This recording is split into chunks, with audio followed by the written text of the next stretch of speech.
నమస్కారం అన్నాడు.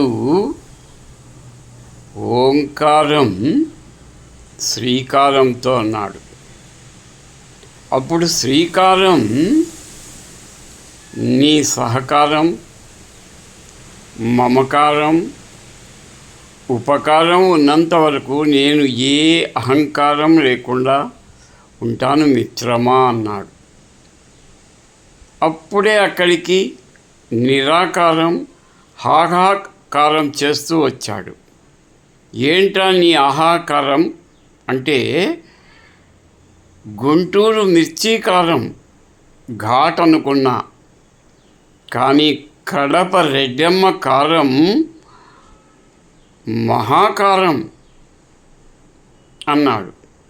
అంతలో తూకారం వచ్చి ఏంట్రా నీ కారం గోల అన్నాడు. అప్పుడు శాంతాకారం అక్కడికి వచ్చి ఒరేయ్, ఓం శాంతి శాంతి శాంతి అనుకోకుండా ఈ కారం కారం కారం ఏమిటిరా అని చివాట్లు పెట్టాడు.